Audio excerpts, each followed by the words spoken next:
Bonjour Sophia. Bonjour. Bienvenue, comme à la maison. Merci. On est chez vous, mais c'est finalement un peu une partie de la maison, 2050 Now, la maison. Donc merci de partager ce moment avec nous, ce moment de conversation qui aide à la fois tous les membres de 2050 Now, la maison, mais même plus loin, à se projeter en 2050 sur la place de l'humain. Donc est-ce qu'on pourrait déjà revenir sur votre parcours de DRH et puis que vous preniez le temps un petit peu de vous présenter? Très bien. Écoutez, alors moi, je suis franco-marocaine.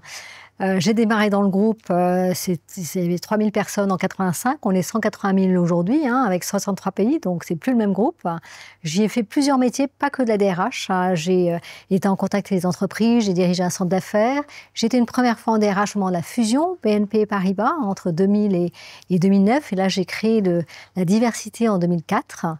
Et puis ensuite, je suis revenue voir les clients, mais plutôt dans la banque privée. J'ai dirigé le métier au niveau mondial et je suis DRH du groupe BNP Paribas depuis 2020. Et pourquoi avoir choisi ce métier des ressources humaines? Alors, je pense que dans tous mes passages, ma carrière, j'ai beaucoup apprécié l'humain parce que je pense qu'en fait, nous ne sommes qu'une somme de compétences et plus elle est diverse, plus on sait répondre aux clients.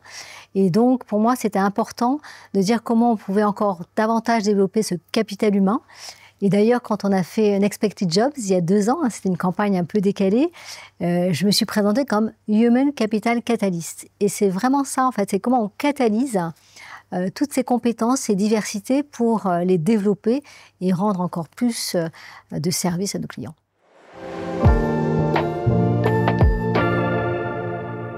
Donc vous, en tant que catalyseur, on va dire, de compétences d'humains, vous investissez beaucoup sur cet humain, la place est très importante dans l'entreprise, mais vous, en tant que DRH, comment vous renouvelez vos compétences, comment vous investissez vous-même sur vous-même? Alors en fait, par plusieurs façons.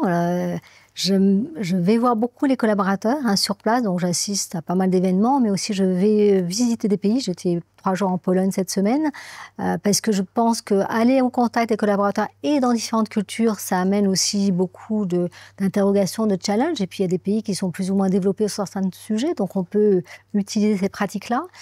Et puis, je passe aussi beaucoup de temps avec mes collègues, mes pairs, d'autres DRH de groupes, que ce soit en France ou aussi à l'étranger quand je vais dans d'autres pays. Donc ça aussi, ça nous alimente, ça m'alimente en tout cas sur des pratiques, et ça aussi m'alimente sur des convictions par rapport à d'autres, parce que ça donne des benchmarks. Et puis, je m'investis beaucoup en ce moment, notamment sur tout ce qui est IA, parce que je pense qu'un DRH, ça doit aussi se former sur des sujets nouveaux pour mieux les comprendre. Donc, j'ai passé du temps à me former académiquement. J'ai passé une journée d'immersion chez Microsoft. Je passe du temps avec des data scientists pour mieux comprendre quand on dit création de valeur en IA, ça veut dire quoi? C'est quoi l'IA générative? Quelles sont les choses trappes? Quels sont les risques?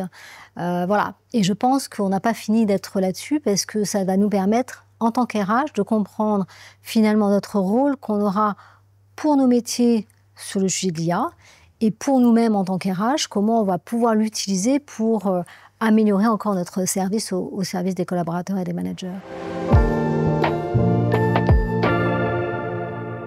Et donc aujourd'hui, ça c'est clair, c'est un élément qui est essentiel pour arriver aussi à se projeter, parce que les métiers vont changer. Exactement. La manière de manager aussi, j'imagine. Vous réfléchissez à ces modes managériaux qu'on peut mettre en place, ou c'est encore très très nouveau pour vous? Alors je pense qu'on voit déjà des modes managériaux qui bougent avec le mode hybride, qui est, on va dire quand même, tout ce qui est mode hybride avec des discussions virtuelles. Le digital a quand même amené des changements considérables entre ce qu'il y avait il y a 10 ans et aujourd'hui. Donc ça, je pense que c'est un élément maintenant qui est complètement ancré. Je pense que demain, l'analyse qu'on peut se faire, c'est que finalement, si je prends l'IA générative, on voit bien que ça va être un super assistant. Mais ça veut dire aussi que du coup, l'humain sera encore plus important, je pense, dans la relation à l'autre, et que le manager aussi devra faire encore plus d'efforts sur ses soft skills, parce que justement, comment embarquer ses équipes, puisque finalement, tout le monde aura quelque part la même technicité, si on peut dire. Et donc, comment on embarque ses équipes et comment aussi, dans la relation au client, finalement, comment le collaborateur va être, je dirais, plutôt un partenaire de confiance dans cette relation avec une IA qui sera quand même plus omniprésente qu'elle ne l'est aujourd'hui. Et j'ai tendance à me dire que demain, il y aura certainement des gens qui se diront « je suis tout virtuel » où je suis virtuel mais je veux de l'humain, ou je suis vraiment complètement humain parce que finalement, j'ai pas envie d'être avec du virtuel parce que cette frontière-là, est-ce que je vais me sentir à l'aise quand on est aussi proche entre le réel et le virtuel?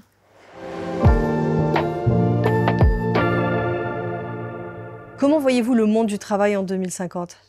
Et c'est une excellente question. Je pense qu'il y a 2 sujets importants. Le premier, c'est qu'il y a un enjeu démographique puisque la population vieillit. Et je pense qu'en 2050, nous aurons au moins 4 générations qui seront dans la même entreprise en même temps. Ce qui veut dire des générations qui seront très digitales, mais même celles qui sont aujourd'hui digitales vont être dépassées par de nouveaux. Et donc, il va falloir qu'on traite ces 4 générations en même temps. Donc ça va être extrêmement intéressant. Et le deuxième sujet, c'est que l'IA va être partout omniprésente. Donc l'IA est un super assistant, mais voilà, comment cette IA va apporter dans la relation à l'autre quelque chose de plus, et c'est là où on va voir que le comportement, le soft skills sera déterminant dans la relation à l'autre, parce que finalement tout le monde aura à peu près les mêmes types de compétences techniques par l'IA. Et puis dans la relation au client, je pense que là, l'élément important, ça va être justement de rassurer le client, de faire en sorte que le collaborateur, par rapport à une IA qui peut parfois interroger, le collaborateur sera le partenaire de confiance pour le client. Quelle place pour ce talent humain?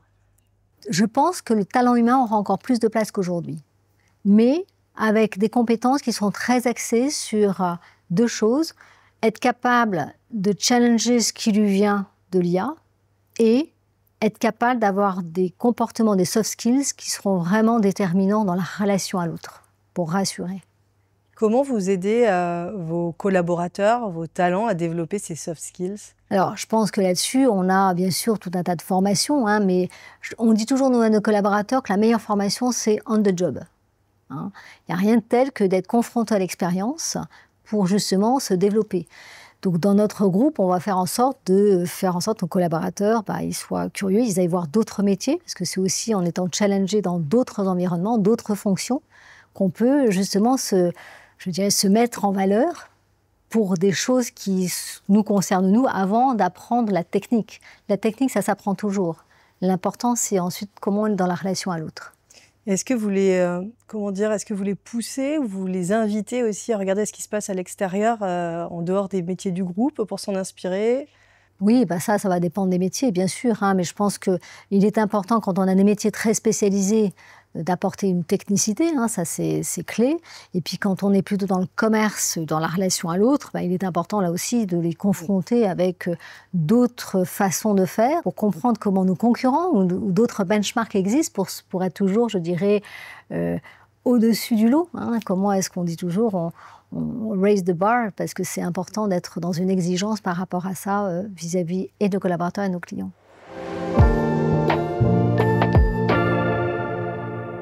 Si on revient aujourd'hui à horizon 2030, quels sont vos principaux enjeux ou objectifs?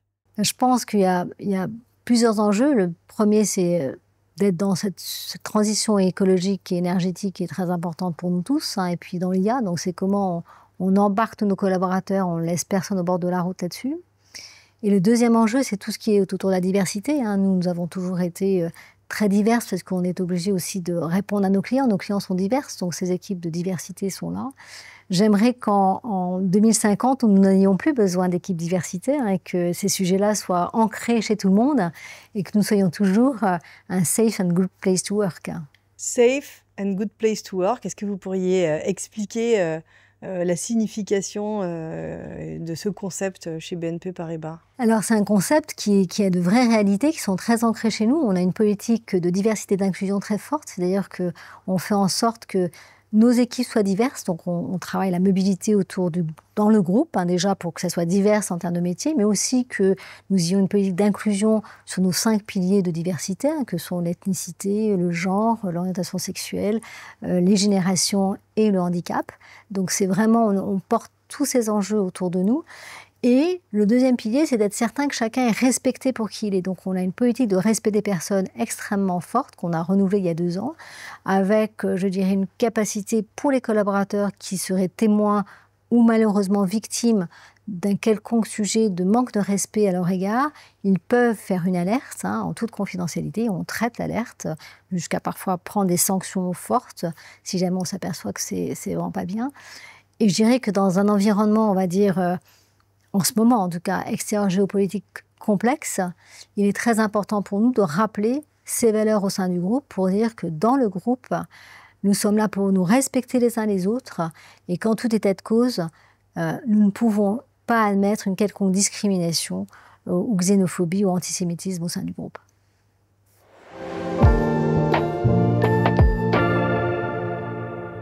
Et si vous aviez donc aujourd'hui un conseil que vous voudriez adresser aux leaders de votre entreprise, quelles questions ils devraient se poser pour accompagner au mieux leurs talents?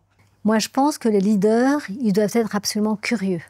Je pense que la curiosité est clé dans un monde tel qu'on l'a aujourd'hui. Curiosité pour comprendre les choses et curiosité aussi avec un esprit de recul, un esprit de challenge, parce que justement, on voit bien avec l'IA ou même avec la transition énergétique, c'est comment on se convainc que c'est bien la bonne direction qu'il faut prendre, alors que parfois, plein d'avis divergents pourraient vous faire douter. Donc la curiosité et la prise de recul pour être certain qu'on sait embarquer les collaborateurs pour leur expliquer régulièrement le pourquoi on va dans cette direction.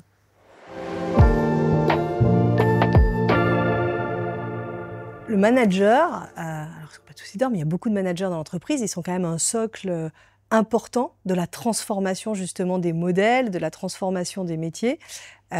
Si vous aviez aussi un conseil à leur donner à ces managers, ce serait lequel? Je pense que les managers, surtout les managers de proximité, c'est clé, on l'a vu pendant tous les moments de transformation, le manager de proximité est clé. Donc je pense que le manager de proximité, il faut aussi le rassurer et donc lui donner un certain nombre de clés pour qu'il puisse justement répondre à toutes les interrogations que ses collaborateurs vont lui poser.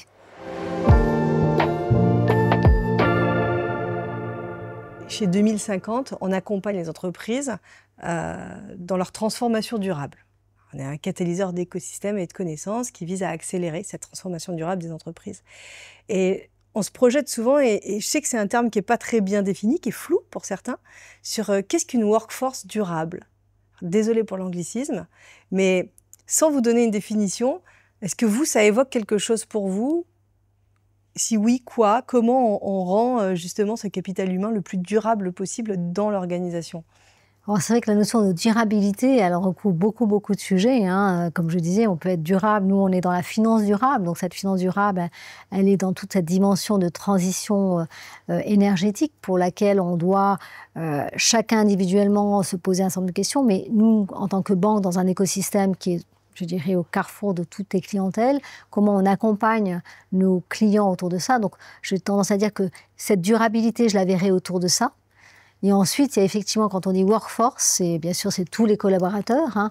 Donc une workforce durable, c'est celle qui va être, je dirais, à chaque fois à l'optimum de ce qu'il faut avoir comme compétence dans un monde qui change perpétuellement. Donc c'est comment, dans un environnement qui change perpétuellement, comment nos collaborateurs sont aussi bien en compétence sur la transition énergétique que sur l'IA, qui vont être les deux sujets qui vont être majeurs pour l'avenir.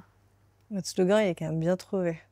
C'est la banque d'un monde qui change. Voilà, et donc effectivement, donc on peut dire que BNP Paribas, au moment de sa fusion, il y a 25 ans maintenant, a eu comme logo la banque d'un monde qui change.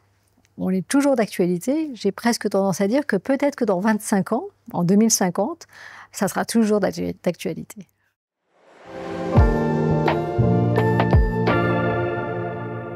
Est-ce que vous avez une philosophie au quotidien qui vous accompagne dans votre parcours et que vous voudriez partager? Alors j'ai toujours une philosophie que je partage avec mes collaborateurs, c'est il faut toujours avoir 3 pieds sur lesquels on se repose. Moi, je me suis toujours reposée à faire en sorte de m'occuper de ma famille, de mes amis et de mon job. Parce que quand on a toujours dans la vie un moment où il y a un des pieds qui est un peu plus fragile, ça peut être l'un des 3, mais quand on en a 2, on reste toujours debout. Et puis après, quand la famille grandit, mes enfants sont grands, j'ai remplacé le 3e pied par plus de sport.